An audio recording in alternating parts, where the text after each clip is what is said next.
Good day, everyone. Welcome to the new year, and obviously another episode of Let's Talk Commercial Real Estate Investing, the Black Community Edition. I am again your humble host, Dominic Green, Managing Partner of Technical Commercial Real Estate Services. Hope everyone's doing well. Hope everybody's excited for the new year, ready to go after their goals, ready to capture things they didn't quite capture last year.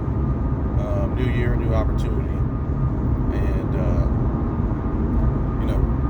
at the beginning, it's really just figuring out what you guys' investment thesis are for those that are starting out, what product types you're interested in.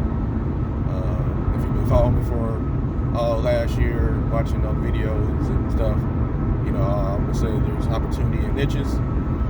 So figuring out what niche is of interest to you. Obviously, for those looking for opportunities, always looking where there's turmoil, which kind of relates to what I'm talking about here briefly today. Is office building investments. A couple of properties are have been hitting the market. If you've been reading the news, you've kind of been hearing more of certain transactions in the office space. You're hearing mixed reviews on, leasing activity is picking up, leasing activity is stagnant. There's a whole bunch of sublease opportunities. Another big one here is one of the pharmaceutical companies here in the DFW area, in Plano, was going to be basically the anchor tenant for a new office development. They've had issues, I guess, with their stock, with their company. So that's kind of hindering them as far as funding, financing, and thus they need to sublease.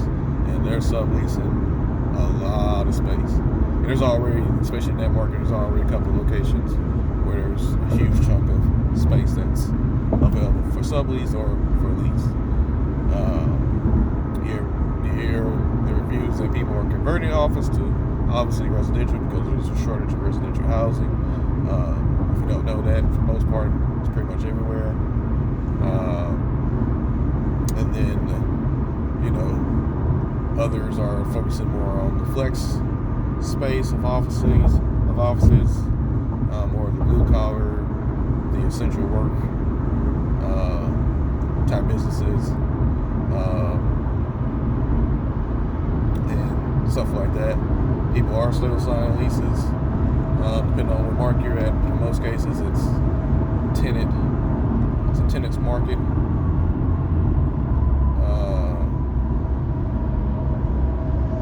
It's a tenant's market, so landlords are offering huge concessions, TI dollars, free rent abatements, while trying to hold steady on their top line market number, but overall, discounting the deal. So not necessarily trying to discount the rent per se. Then you still have supply that's coming online for mostly class A plus, credit tenant worthy tenants, mostly that are publicly traded. Some tenants are downsizing. Some people are just changing their work strategy. So there's all kinds of stuff going on, right? Which is good and which is bad, right? It creates, doubt, confusion, turmoil in a sense, out of favor, but also creates opportunity, right? And it goes to the standpoint, do you believe that office is going away 100%? In a sense that every organization, because of what we learned through COVID, that, people are already working from home. That wasn't new. The ability to work from home, the ability to be productive, was probably more. The ability of production and collaboration was probably more of the issue, and how to best do that. So with Zoom and all the Microsoft Teams and all that, and Slack before that, allow you to still communicate, still work from different parts, allow you to expand, of hiring individuals, which y'all are going to say that, we're all going to be 100% everybody's work from home, which is, a little bit of the extreme, right? I think it's going to be a mixture. It's going to be a change. I mean, just from my experience, we have people looking for office space, so because they're growing, right? They're not doing virtual because there's still an element of collaboration. There's still an element of being around people in person. I mean, we are human beings. There's only so much you can do on screen. Now, what you do here, there is flexibility, right? So you have people working a couple of days out of the week at home, and then a couple of days out of the week at the office. And some people have flexibility when they do that. And then you have people that are working in the office all the time, right? So I think overall there's just going to be and some people are going to, have a reduction in space. And a lot of that stuff's going to come here a little bit later, probably this year and next year, as a lot of these tenants' leases start to expire because, in commercial, these tenants are signing long-term leases, 3, 5, 10-year lease terms, somewhere in that range. So it's not something that's immediate. It's something that will be gradual. And even with that buys time for people to figure out what they want to do, how they want to operate. But even with that said, I think, for some people, they're going to stay the course. For others, they're going to downsize, especially if they had a huge amount of office space. And they really can do a little bit more with a little bit less, and put those dollars to use in the business. And then you're going to have the businesses that are starting, that are small, that are growing, they're getting scale. They're going to be looking for space, right? So with that being said, the real focus is going to be on location, right? The quality of the build. How does this location, this building, help, again, attract talent, allow the business to be successful, have the amenities around, the amenities in, to at the end of the day allow the business to function efficiently, productively, collaboratively, and retain the people and attract the people that have the most talented or could be most beneficial to the organization. So with all that being said, in my personal opinion, this is not investment advice. It's just a conversation. I don't think per se office is going anywhere. I think there will be a slight modification and change, right? Same thing with retail, right? Retail is not necessarily going anywhere, but there's elements of it that's changed. If you also here in the Dallas area, if you saw the Wiseman report where they're talking about occupancy rates growing, the gyms, the experiential real estate coming back strong, people going out to eat, even with the new variant. We've kind of figured out a way to manage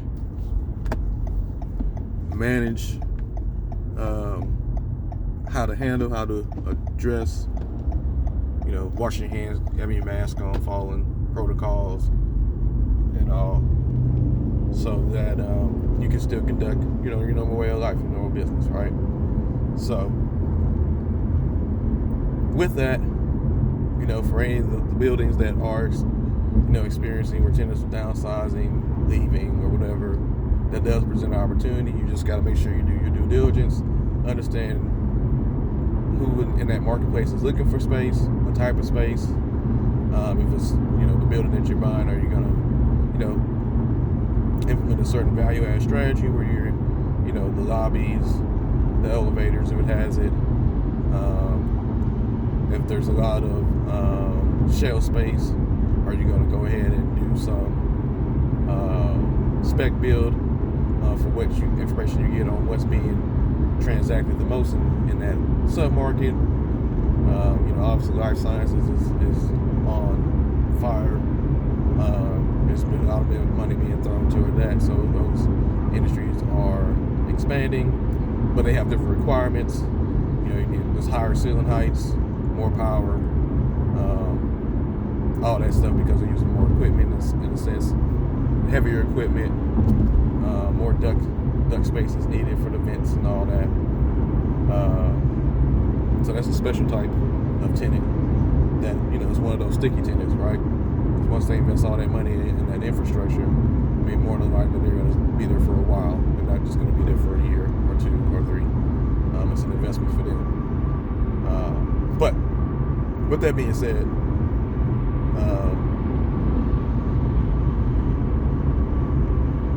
organizations are still expanding. Heck, Google just in Austin, specifically in Austin, Google just leased another building that's set to, I want to say set for construction this year, end of this year, or beginning of next year. It should be ready in 2020, end of 2023. They leased the entire building, right? And this is their second building that they're leasing, all right? For another 2,000 employees. So, it's just, like I said, the opportunities are available.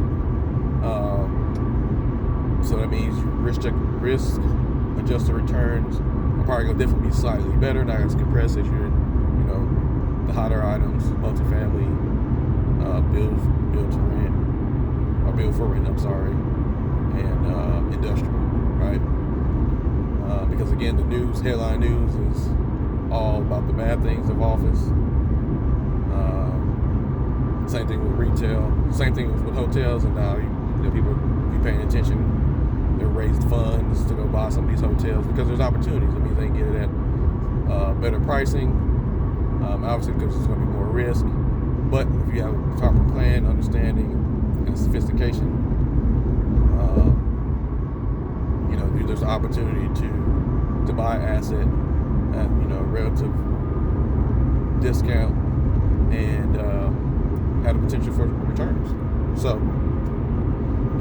with all that being said, I think, like I said, there's going to be opportunity here in office. Pay attention to the headlines, especially the real estate sections of who's buying what, why they're buying, who's leasing what, why they're doing that, and implement that into part of your strategy if you guys are interested in going after office buildings. I've already told you before, if you follow me, if I'm looking at office, it's definitely mid to low rise, preferable flex in a sense, because you have multiple uses. Low rise because I don't think there's a need for so much space like you have like in the downtown buildings where, like I said before, a lot of those buildings, I don't know who's on lease all that. You're talking about millions of square feet of space, 500,000. And again, it depends on where you're at. Like if you're in Austin, right now they're on a boom. So you have a lot of, financial software type companies coming down there, taking advantage of UT system, and then the synergy from all the other tenants that are coming down there, right? So you have one thing, you have your anchor type tenants, and then you have the tenants that service those anchors, right? So they're moving closer to be closer to their customers. So there's a synergy there. So you're right there as part of decision making because they want to be involved and be part of their business and be part of their mission critical decisions and opportunities so they can grow their business. So you look for that. But like I said, flex space, stuff like that, low rise, mid rise. So I don't think there's going to be a need for so much space. I know there's startups being grown every day, but not all those startups are going to grow to such mass scale where they're going to need that much space. Some will, some won't. That's just my personal opinion. And it also depends on the industry and where you're located at and all that. But will there be need for, the under 10,000 square feet? Absolutely. All day, every day. It's just a matter of how you manage that. So, and then where it's located at. I think all the C-class office buildings are going to probably struggle, and probably eventually need to be repurposed. B-class, just depends where it's at, where it's located. If you're looking to upgrade it or maintain it in that certain realm and just do a different type of branding. the C-class office buildings, for the most part, a lot of those are going to struggle mightily. And then pay attention to the operators. Again, this is just an insight. Just pay attention to the operators who operate in that space. Like the Boxer properties here. There's a couple others. And see how they're moving around, what they're doing, if they're getting rid of some of their properties and upgrading. What does their vacancy look like in some of their buildings? There's nothing wrong with, the lower class properties, because a lot of those properties, you'll see a lot of governmental services in there, and governments they typically have long-term contracts, lease contracts. However, they do have outs in there based on, circumstances of funding, upgrades, and stuff like that. So if they lose their funding, they can basically terminate their lease. So you got to pay attention to that. Most people would know that unless you didn't have experience in it, or, from my standpoint, because I've tried to do transactions in that. And then I also look at investment properties too. So, but again, it's going to be a great year. I hope everybody's excited. Hope everybody's ready to achieve, ready to put the effort in, so we can all work towards acquiring a property to, obviously for cash flow purposes, to take care of, our family, our friends, and to fund the things that are most important to us, and take care of our community, take care of each other, and continue to push forward. So, as always, like, share, subscribe, leave a comment, definitely leave a like. Let's get that algorithm up. If you know somebody, share with them. If you know somebody, have a conversation with them about investing, just in general to start with, and then moving on to, hopefully commercial real estate. Get more of us in it, get more of us participating in it, aware of it. And as always, if I can be any service, reach out. My information's in and on the site. On the video. Something you guys particularly want to talk about this year that I didn't talk about last year, then definitely do it. I'll continue to provide my insight, provide something I'm hearing, seeing, keep in progress, and let's continue to be collaborative. Let's work together. So until next time, happy investing, guys. Peace.